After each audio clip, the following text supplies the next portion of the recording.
Hey everyone, welcome back to the channel. Alright, I want to start today with a number that genuinely stopped me in my tracks when I first read it. Every year in the United States, an estimated 10 to 20% of all surgeries performed are considered unnecessary. Let that sink in for a second. We're talking about hundreds of thousands of Americans every single year going under general anesthesia with all the risks that comes with, for procedures they may never have needed in the first place. And I'm not talking about rare or obscure operations. I'm talking about some of the most commonly scheduled procedures in the entire country. Operations that get booked quickly, covered by insurance, and agreed to by patients who simply trust that surgery is the right next step. But here's the truth that not enough doctors are telling you up front. For a huge number of these cases, surgery is not the first answer. It's not even the second answer. Today, I'm going to walk you through 5 surgeries that are performed far too often and far too soon. And more importantly, I'm going to give you the real data and tell you exactly what you should try before you ever let anyone put you under.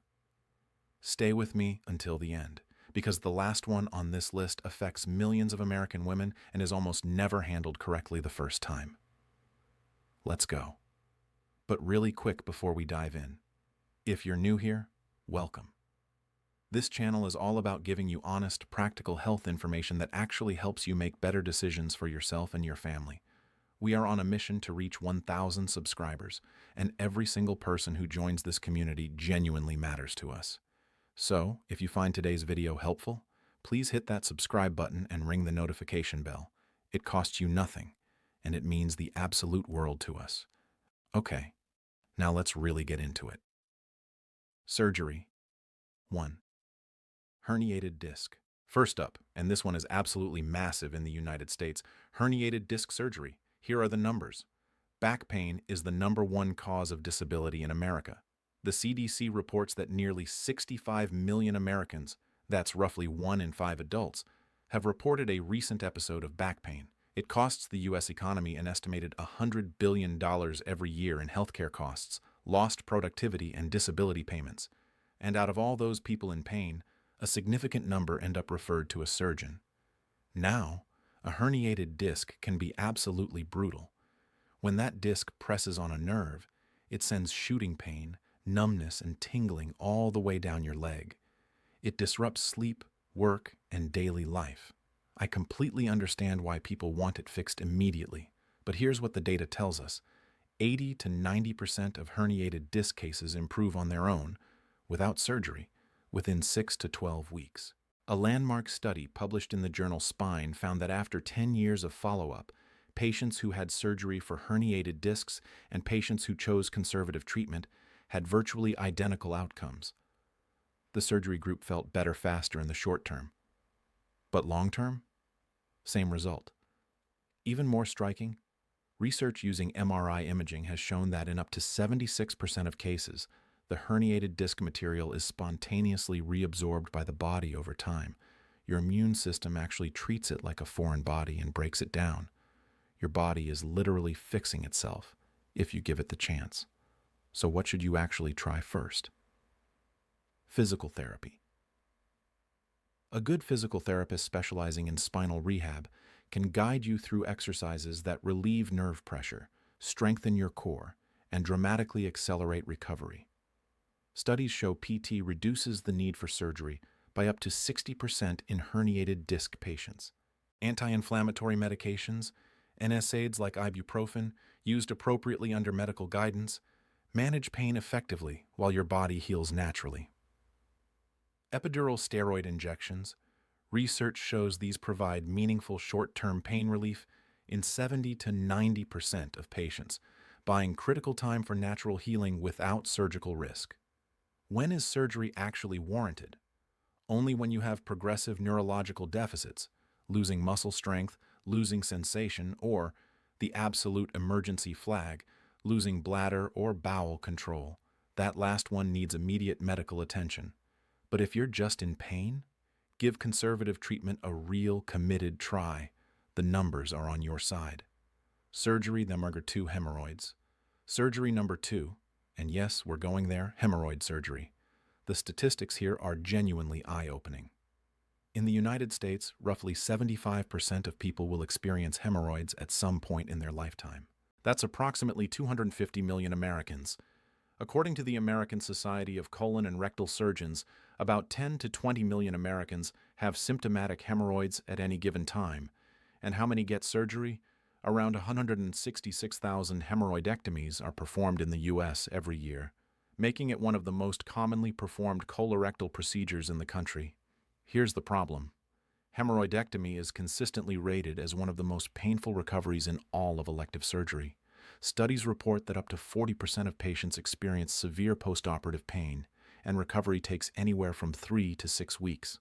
There's also a complication rate of around 10%, including bleeding, infection, and, in rare cases, incontinence. And the really frustrating thing? Research shows that 85 to 90% of hemorrhoid cases can be successfully managed without surgery. Here's what actually works: high-fiber diet and hydration. The average American consumes only 15 grams of fiber per day, half the recommended 25 to 38 grams. Studies show that simply increasing dietary fiber reduces hemorrhoid symptoms and bleeding in over 50% of patients within 6 weeks. Sitz baths.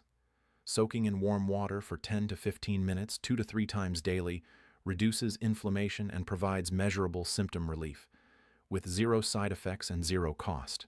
Stop straining. This is critical. Research shows that prolonged toilet sitting, more than 5 minutes, significantly worsens hemorrhoid disease. Use a footstool. Elevate your feet. Make elimination easier. Rubber band ligation. When lifestyle changes aren't enough, this simple in-office procedure has a success rate of 70 to 80% and requires no general anesthesia, no hospital stay, and virtually no recovery time. Full hemorrhoidectomy should genuinely be a last resort, reserved for the small percentage of severe recurrent cases that have truly failed every other option. Surgery. Number 3, diastasis. Recti surgery number 3 is one that's incredibly close to my heart because of how many American mothers it affects. Diastasis recti repair. Let's look at the scope of this. Studies indicate that up to 60% of women experience diastasis recti, separation of the abdominal muscles, during or after pregnancy. That's roughly 2.4 million American women who develop this condition every year based on current birth rates. Of those women, a significant number are told surgery is necessary. But the research tells a very different story. A 2019 study found that structured pelvic floor physical therapy reduced inner recti distance, that's the gap between the abdominal muscles, by an average of 51% over a 16-week program. No surgery, no anesthesia, no 6-week recovery.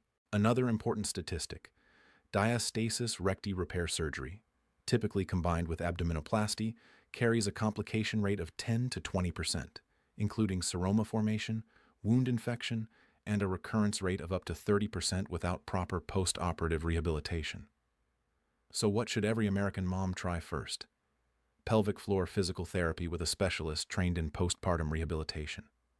These therapists are increasingly available across the United States, and many insurance plans now cover pelvic floor PT. It's worth calling your provider to check. The exercises that work are not crunches. Traditional crunches can actually make diastasis recti worse by increasing intra-abdominal pressure.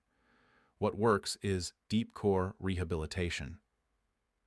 Diaphragmatic breathing, retraining proper breath mechanics to activate the deep core transverse abdominis exercises, gently engaging the deepest abdominal layer. Functional movements, dead bugs, bird dogs, and heel slides that build stability without harmful pressure. Give this a genuine 6 to 12-month commitment before even considering a surgical consultation. The evidence is clear. Most women see significant, meaningful improvement with dedicated conservative care. Surgery number 4. Varicose veins. Number 4. Varicose vein surgery. The numbers on this one are staggering. According to the American Vein and Lymphatic Society, approximately 23% of American adults, roughly 40 million people, have varicose veins. They're particularly common in people who spend long hours on their feet: nurses, teachers, retail workers, restaurant staff, construction workers. In the United States, approximately 300,000 to 500,000 varicose vein procedures are performed every year, and a significant number of those are traditional surgical interventions that patients could have avoided entirely. Here's the important context.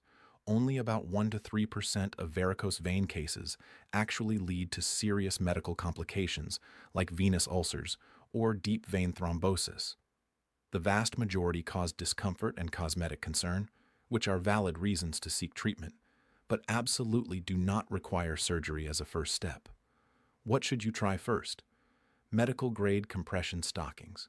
A randomized controlled trial published in the Journal of Vascular Surgery found that consistent use of compression stockings reduced varicose vein symptoms in up to 90% of patients. The key word is consistent, worn every day, not just occasionally. Give them a genuine 3-month trial. Walking 30 minutes daily.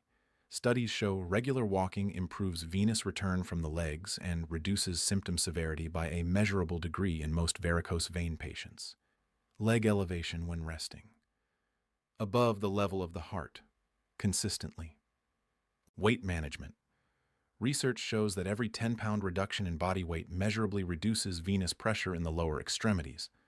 If intervention is truly needed, modern minimally invasive options are highly effective.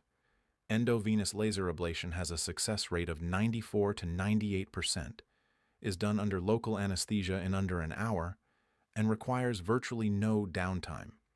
Compare that to traditional surgical stripping, which requires general anesthesia and weeks of recovery. In 2026, there is almost never a reason to start with traditional vein surgery. Surgery number 5, pelvic organ prolapse. And finally, number 5, pelvic organ prolapse surgery.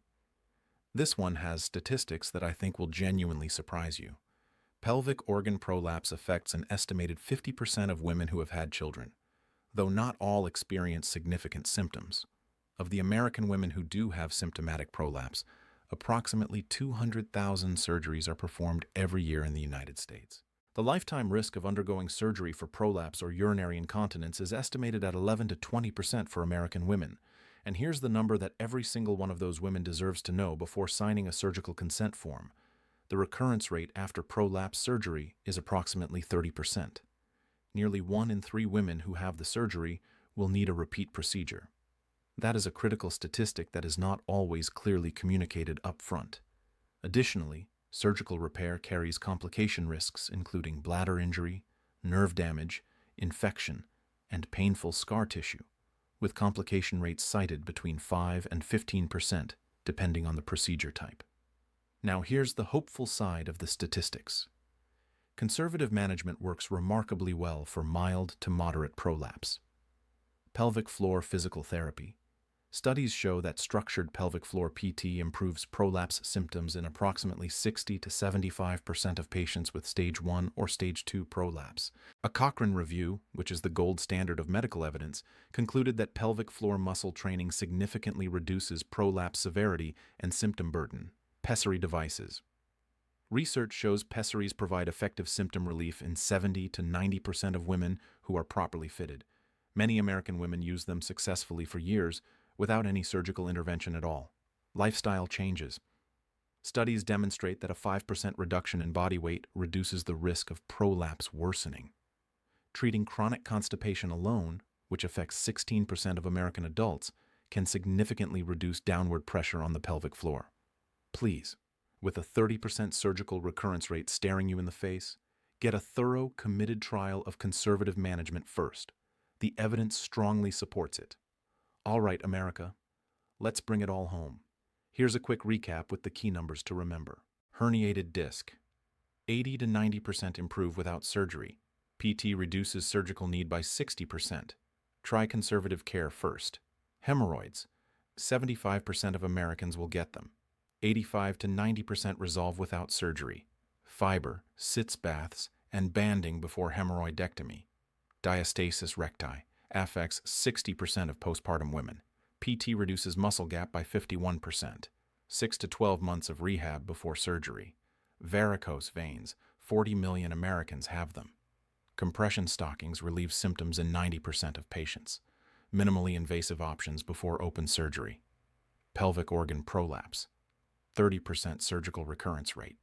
Conservative treatment works in 60 to 75% of cases. Always try PT and pessary first. I want to be completely clear. I am not anti-surgery. Surgery is a miracle of modern medicine, and when it's truly needed, it changes and saves lives every single day.